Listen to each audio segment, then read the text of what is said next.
항상 우리와 함께 하시는 하나님을 기억하면서 그 은혜에 감사드리며 살아가시는 우리 성도님들 되시길 주님의 이름으로 축복합니다.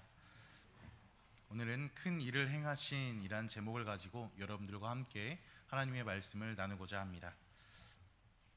제목에서도 나왔다시피 큰 일에 대해서 오늘 말씀을 나누고자 하는데, 큰 일이란 무엇일까요? 제가 이 말씀을 준비하면서 사전을 찾아보았습니다. 사전에서는 이 큰 일이란 의미를 이렇게 정의하고 있습니다. 규모가 크고 하는데 힘이 많이 들며 그 미치는 범위가 넓고 중요한 일이다 라고 표현하고 있습니다. 그래서 큰 일이다 라고 우리가 말하면 예전부터 큰 일 이꼴 나란 일, 이렇게 우리가 의미하곤 했습니다. 그래서 나란 일 하는 사람들을 보면 저 사람은 큰일 하는 사람이야, 우리가 이렇게 설명하고, 그리고 그 사람들을 대우해 주기도 하였죠. 그래서 옛날에는 왕을 뭐라고 불렀을까요? 바로 나란님이라고 불렀습니다. 큰 일을 하는 사람, 그 사람을 바로 왕, 나란님이라고 우리는 불렀습니다. 예전부터 사용된 이러한 명칭과 의미들은 지금까지도 이어져서 보통 우리가 큰일이라 말하면, 큰일 하는 사람이라고 하면 나라의 살림에 관련된 일을 하거나 아니면 대통령 그리고 국회의원들을 우리가 표현할 때 사용하기도 합니다. 그런데 참으로 아쉬운 것은 나란 일을 하는 분들을 보면 나라의 근간인 백성들 그리고 국민들을 위한 일은 하지 않고 자기 자신을 위한 일, 그리고 자기 사욕을 채우거나 자신의 지인을 챙겨주는 그런 일들, 그리고 자신들만의 이익을 위해서 정쟁만을 일삼는 그런 모습들을 보여주는 것이 참으로 아쉬운 상황입니다. 그리고 그런 것들이 사실이지요. 그리고 정치색이 빨간색이건 그리고 파란색이건 노란색이건 상관없이 우리 나라의 국민들을 위해서 나란 일 잘 해주십시오 이렇게 뽑아놓았더니 다들 어떻지요? 다들 도둑놈 심보를 다들 하고 있지요. 어떻게 하면 더 해먹을까? 어떻게 하면 우리들 모르게 조금이라도 더 해먹을까? 라는 이런 액션들을 취하고 있는 것을 우리가 씁쓸하게 바라보고 있습니다. 앞서 나란 일이 제가 큰 일이다 라고 말씀을 드렸는데, 그럼 세상에서 가장 강한 나라인 미국의 대통령이 가장 큰 일을 하는 사람이 될까요? 어떨까요? 한번 생각해 보겠습니다. 가장 큰 나라, 그리고 가장 강력한 나라의 대통령이니 그 대통령이 당연히 큰 일을 하는 게 아닐까요? 우리 성도님들께서는 어떻게 생각하시는지요?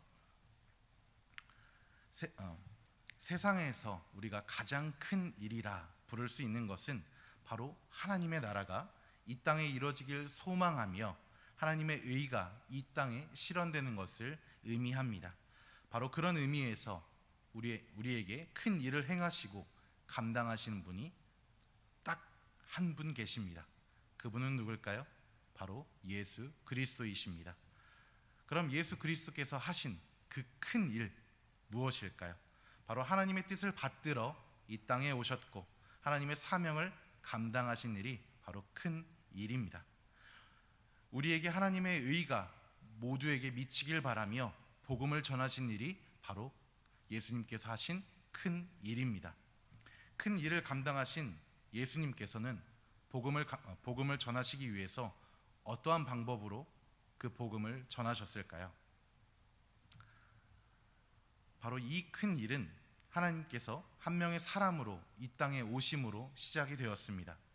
하나님의 아들이었지만, 하나님이셨지만 하나님께서 계획하시고 약속하신 그 큰 일을 이루시기 위해 이 땅에 사람의 모습으로 오셨습니다. 바로 우리를 찾아 오신 것입니다. 그리고 예수님은 한 사람 한 사람들에게 찾아가셨습니다. 이방인들에게, 그리고 병든 자들에게, 귀신 든 자에게, 그리고 사회적 약자였던, 그리고 또 다른 여성들에게 찾아가셨고 그들에게 복음을 전하셨으며 그들의 아픔을 위로해 주셨습니다. 그리고 그들에게 천국의 소망을 갖게 하셨습니다. 권력자가 아무리 힘이 강하여도 모든 백성들을 만족할 만한 법을 만들 수 없고, 그리고 부자가 아무리 돈이 많아도 모든 사람들의 배고픔을 해결할 수 없듯이 그 일은 이 세상 어느 누구도 할 수 없었던 일이었습니다. 해내지 못한 일이었습니다. 그러나 예수님께서 하신 그 일, 복음을 전한 큰 일은 이 세상에서 가장 크고 놀라운 일이었으며, 예수님으로 인해 모든 인류가 새 생명과 화평을 얻는 큰 복이며 위로받는 일이었습니다. 그럼 오늘 함께 말씀을 살펴보며 예수님께서 하신 그 큰 일에 대해서 함께 살펴보겠습니다. 예수님께서 하신 큰 일은 첫 번째로 우리를 찾아와 주신 것입니다. 오늘 함께 읽었던 26절 말씀에 예수님께서는 거라사인의 땅에 들어가셨다라고 말씀하고 있습니다. 바로 이 거라사인의 땅에 가셔서 귀신 들린 사람을 만나셨습니다. 거라사인의 땅이란 어디입니까? 바로 갈릴리 호수의 동편 지역으로서 마태복음에서는 가다라 지방이라고 불리는 지방입니다. 그리고 오늘 소개된 이 지역의 주민들은 유대인들은 먹지 않는 돼지를 기르는 것으로 보아 그 지역은 비유대계 사람들의 터전임을 우리가 알 수 있습니다. 바로 그곳은 이방인들의 땅이라는 것입니다. 바로 유대인들, 먼저 예수님께 복음 받았던 사람들이 전혀 사람 취급을 하지 않았던 소외된 지역이란 뜻입니다. 그런 지역에 예수님께서는 복음을 전하기 위해 들어가셨습니다. 이방인들을 만나기 위해, 그리고 이방인들에게도 복음을 전하기 위해 찾아가신 것이었습니다. 바로 이것을 통해서 예수님의 복음은 사람을 가리지 않는다, 인종과 그런 것들을 차별하지 않는다라는 것을 우리는 또한 살펴볼 수 있습니다. 그리고 이곳에 오셔서, 이곳에 찾아가셔서 귀신 들린 한 남자를 오늘 만나셨습니다. 귀신 들린 남자는 귀신 들림에 의해 아픔을 겪고 있었습니다. 그는 집에 거하지도 못하고 무덤 사이에서 지냈던 사람이었습니다. 귀신 들림으로 인해 가정과 사회라는 울타리에 들어가지 못하는 소외된 삶을 살았던 사람이었습니다. 일종의 버림받은 셈이었습니다. 유대인이든 비유대인이 아니든 가정과 사회에서 버림받았다라는 것은 마음의 큰 상처입니다. 그래서 사람들은 자신이 속한 곳에서 떠나지 않으려고 하고, 그리고 어딘가에 계속 속하려고 노력합니다. 그만큼 공동체가 주는 그 영향력이 대단하다는 뜻이 되겠지요. 사람들은 나이를 먹어가는 것이 순리고 당연한 이치입니다. 그래서 몸이 약해지고 나이가 들어감에 따라서 기억력이 떨어집니다. 그로 인해 질병이 생기고 어려움을 겪게 되죠. 그럼 그 사람들을 어디에서 돌보았습니까? 예전과 같은 대가족 사회에서는 가족 구성원들이 아픈 사람들을, 자신의 가족들을 돌보는 것이 첫 번째였고, 그것이 당연한 사회였습니다. 그러나 핵가족화, 그리고 1인 가구가 넘쳐나게 된 지금은 아픈 가족을 내가 직접 돌본다는 것이 쉽지 않은 세대가 되어버렸습니다. 이제는 오히려 아픈 부모를 모신다 하면 대단하다, 그 사람 효자다, 효녀다, 매스컴을 탈 정도가 되었습니다. 그럼 구조적으로 돌보기가 힘들어진 이 현재는 질병 있는 가족들 어떻게 돌봅니까? 바로 기관을 적극적으로 이용하고 있지요. 바로 요양병원이나 요양원 같은 시설들을 이용합니다. 그래서 국가에서 지정한 그런 질병이 포함되어 있다면 그 질병에 대해 등급을 산출받게 되고, 그래서 그 등급으로 인해서 보조금을 지원받거나 시설에 들어갈 수 있게 되었습니다. 그러나 이러한 시설에 모신다는 것, 이러한 시설에서 돌본다는 것 어떠십니까? 쉽게 생각할 문제는 아니지만 시설에 옮겨 모신다는 것은 보내는 가족이나 그리고 보냄을 당하는 가족이나 둘 다 꺼리는 것이 대부분입니다. 왜 꺼리는 것일까요? 바로 가족과 사회로부터 내가 단절되는구나 라는 것을 느끼기 때문입니다. 버림받는다 느끼기 때문입니다. 그래서 보내는 쪽이나 그리고 보냄을 당하는 쪽이나 양쪽 다 꺼려합니다. 오늘 말씀에 등장하는 귀신 들린 남성도 집에 거하지 못했고 무덤에 거하는 것으로 볼 때 가정과 사회에서 단절된 존재라는 것을 우리는 살펴볼 수가 있습니다. 그런 그에게, 가정과 사회로부터 버림받은 그에게 오늘 예수님께서 오셨습니다. 귀신 들림으로 인해 가정으로부터, 사회로부터 소외된 불행한 사람이었습니다. 그리고 그 남자에게는 군대라 이름한 수많은 귀신이 그 안에 자리 잡고 있었지만 예수님께는 그것은 중요한 것이 아니었습니다. 오히려 귀신들은 예수님을 보자마자 두려워 떨었습니다. 28절의 말씀입니다. 예수를 보고 부르짖으며 그 앞에 엎드려 큰 소리로 불러 이르되 지극히 높으신 하나님의 아들 예수여, 당신이 나와 무슨 상관이 있나이까? 당신께 구하노니 나를 괴롭게 하지 마옵소서 하니. 아멘. 바로 예수님은 그를 만나셨고 그를 고쳐주셨습니다. 오직 말씀하심으로 귀신을 물리쳐 주셨고 고통받는 남자를 회복시키셨습니다. 가정과 사회로부터 버림받은 그에게 예수님은 위로가 되셨습니다. 예수님께서 그 남자를 만나주시고 그를 치료하시고 위로하신 것처럼 오늘 우리의 삶에도 찾아오셔서 우리의 삶에 개입하길 바라십니다. 그리고 우리의 위로자가 되길 예수님께서는 바라십니다. 예수님께서 우리의 위로자가 되시기에 우리는 우리의 어려움을 이겨낼 소망이 있습니다. 바로 세상을 이겨낼 힘이 있는 것입니다. 그것을 기억하시며 예수님께 위로를 받는 우리 성도님들 되시길 주님의 이름으로 권면드립니다. 예수님께서 하신 일, 그 큰 일의 두 번째는 바로 우리의 삶의 변화를 이끌어 내신다는 것입니다. 35절의 말씀입니다. 함께 살펴보도록 하겠습니다. 35절의 말씀입니다. 사람들이 그 이루어진 일을 보러 나와서 예수께 이르러 귀신 나간 사람이 옷을 입고 정신이 온전하여 예수의 발치에 앉아 있는 것을 보고 두려워하거늘. 아멘. 귀신 들렸던 남자의 상태는 옷도 입지 않는 상태, 그리고 집에서도 살지 못하는 상태, 그리고 무덤 사이에 지냈던 상태였습니다.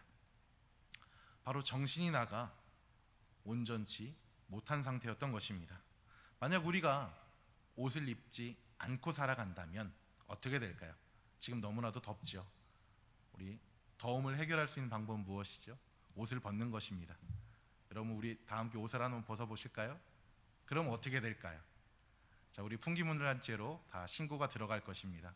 저 사람 미친 사람이야, 바바리맨이야, 이상한 사람이야, 손가락질 받고 경찰이 찾아와서 저를 묶어서 유치장으로 저를 보낼 겁니다. 자, 그렇게 취급을 당할 것입니다. 그 남자의 상태, 바로 귀신이 들린 상태였기 때문에 옷을 벗고 아무것도 입지 않는 상태고 집에 살지 않는 상태 이외에도 또한 오늘 성경에서는 쇠사슬과 고랑에 매어 있었다라고 남자를 표현하고 있습니다. 바로 손과 발을 움직일 수 없게 쇠로 된 결박 도구를 사용해 묶었다라는 것입니다.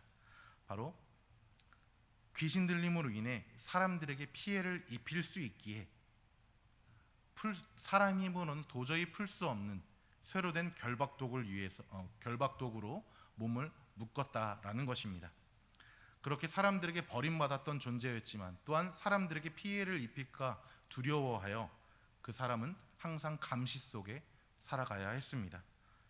귀신 들린 남자의 삶이 얼마나 비참한 삶인지 이것을 통해서 다시 한번 알 수 있습니다. 남자의 삶은 단절과 감시가 있는 비참한 삶이었습니다. 그러나 예수님을 만나고 귀신 들렸던 그 고통과 그 문제가 해결되었습니다. 바로 그리고 그 남자는 변하였습니다. 예수님을 만나 27절에서 우리가 살펴보았듯이 옷을 입지 않던 상태에서 이제는 정신이 온전하여 옷을 입는 모습으로, 그리고 29절에 자기를 묶어 놓았던 족쇄를 끊고 광야로 나갔던 모습에서 이제는 예수의 발 곁에 앉아 있는 모습으로 삶이 변화되었다는 것을 우리는 살펴볼 수 있습니다. 이 모든 것이 예수님을 만남으로, 예수 안에 있음으로 남에게 두려움의 대상이었고, 그리고 도망의 대상이었던 그러한 삶이 완전히 새롭게 변화되었습니다. 바로 예수를 만남으로써 육체적 그리고 영적 회복이 일어나게 된 것입니다. 바로 거듭나게 된 것입니다. 미션 바라바의 단원인 이노우에 카오루 목사는 야쿠자 출신의 목사입니다. 그 사람은 예수님을 만나 삶이 변했고, 그 후에 야쿠자 생활을 청산하며 하나님을 전하는 삶을 살게 된 변화된 삶을 살게 된 부흥사였습니다. 그는 본래 야쿠자의 중간 보스 출신으로서 돈이 되면 무슨 일이든 하던 그런 고약했던 사람이다 본인은 고백하고 있습니다. 그리고 여성들에게 돈을 벌어오라 강요했고 마약에 빠졌던 그런 사람이었습니다. 그렇게 쾌락과 범죄를 일삼는 사람이었고, 환각에 너무 깊게 빠졌던 나머지 삶을 포기하고자 자살 시도까지 했던 사람이었습니다. 그러나 그는 자신에게 복음을 전하던 지금의 아내를 만나 복음을 듣게 되었고, 나같이 더럽고 나쁜 짓을 많이 한 사람도 용서해 주신다는 예수님의 사랑의 감동을 받고 그 후에 세례를 받게 되었습니다. 그리고 1992년부터 지금까지 그를 포함한 야쿠자 출신 8명으로 구성된 미션 바라바 선교회의 단원이 되어서 이제 내 삶의 오야붕은 예수님이다 고백하며 복음을 전하는 삶을 살게 된 사람이었습니다. 바로 예수님의 만남은 야쿠자, 이런 범죄를 일삼는 사람의 삶까지 변화시키는 역사를 우리에게 보여줍니다. 바로 오늘 귀신 들린 남자의 삶을 변화시켰던 것처럼 한 사람의 삶을 일순간에 변화시키는 능력이 있습니다. 바로 예수님은 우리를 위로하시며 그리고 그 위로 후에 우리의 삶을 변화시키십니다. 예수님께서 하신 그 큰 일의 세 번째는 바로 하나님의 사역, 큰 일에 우리를 동참시키신다는 것입니다. 39절의 말씀입니다. 39절의 말씀 함께 살펴봅니다. 집으로 돌아가 하나님이 내게 어떻게 큰 일을 행하셨는지를 말하라 하시니 그가 가서 예수께서 자기에게 어떻게 큰 일을 행하셨는지를 온 성내에 전파하니라. 아멘. 예수님께서는 우리를 찾아오시고 그리고 아픔을 고쳐주시고 우리를 위로하여 주십니다.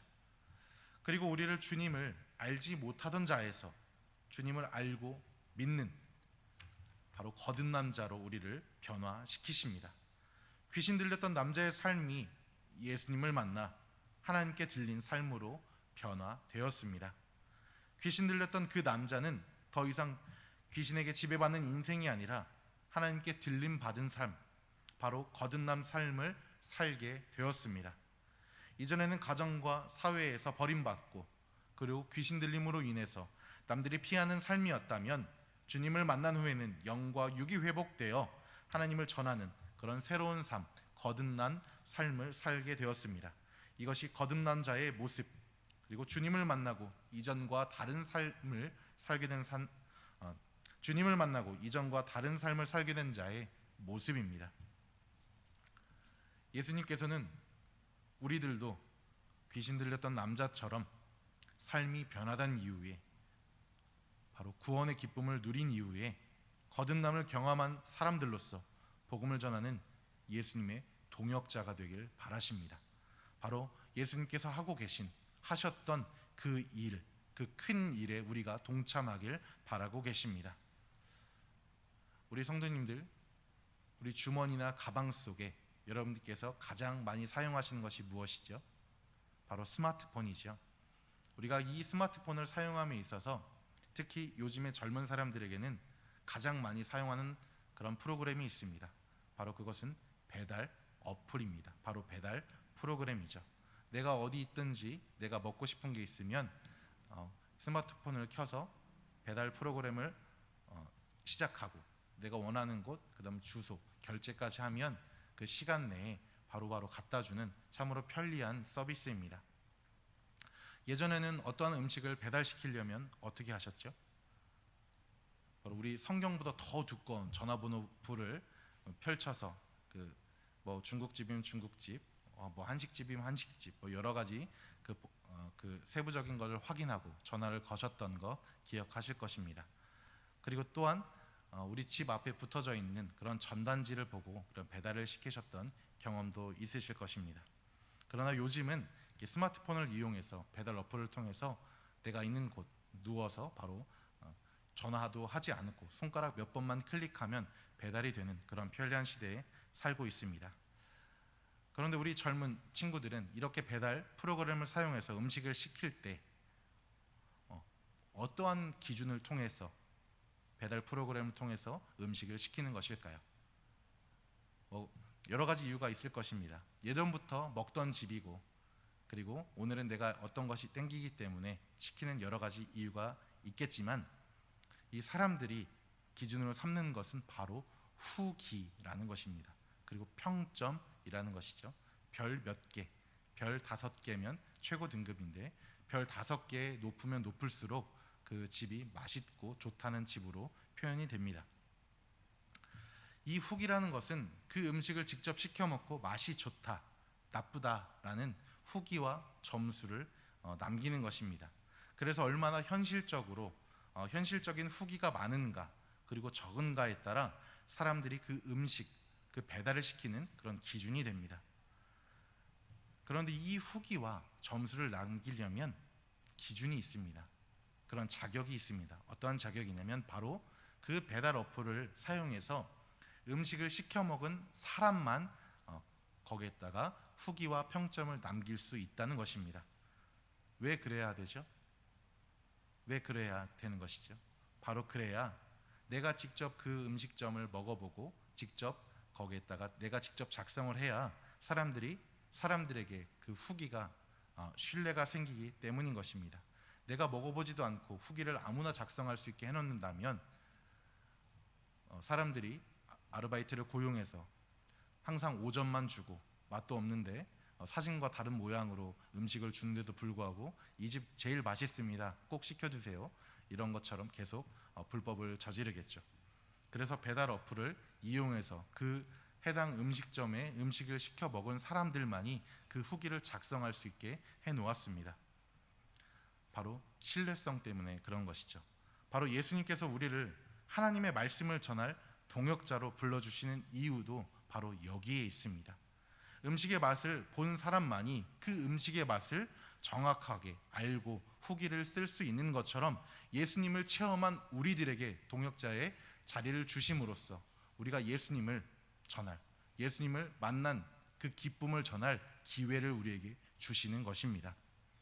바로 예수님께서 하신 그 큰 일에 우리를 동참시켜 주시는 것입니다. 바로 하나님 나라의 나란 일을 우리에게 맡겨 주시는 것입니다. 이것만으로도 우리에게는 기쁨이 되며 또한 도전이 됩니다. 하나님 나라의 그런 나란 일을 맡는다는 것 얼마나 복되고 귀한 일입니까? 우리 사랑하는 선돌교회 성도님들, 예수님께서는 우리 한 사람을 천하보다 귀하다 말씀하시며 포기하지 않으십니다. 그래서 하나님 되신 분이 사람의 모습으로 오셔서 우리를 만나주시고 우리의 아픔을 들어주셨습니다. 우리의 위로가 되어주셨습니다. 그리고 그를 믿는 믿음으로 구원받는 소망도 우리에게 허락해 주셨습니다. 이것이 바로 복음이며 예수님께서 이 땅에서 행하신 큰 일입니다. 우리 성도님들께서는 예수님께서 하신 그 큰 일의 은혜로서 오늘을 살고 계십니까? 그것을 믿고 계십니까? 예수님께서 귀신 들렸던 남자에게 자기에게 하신 일을 전하라 하신 것처럼 오늘 우리에게도 복음을 전하라, 내가 너희들에게 전한 복음을 너희들도 전하라 말씀하십니다. 우리가 복음을 가지고 하나님께 받았던 은혜와 위로를 생각해 보시길 바랍니다. 하나님을 전하는 그런 하나님 나라의 일꾼으로 우리를 불러주심에 감사하며 다시 한번 하나님께서 주신 그런 복음과 사랑의 위로를 받으시는 우리 성도님들 되시길 주님의 이름으로 축복합니다. 네, 기도하겠습니다.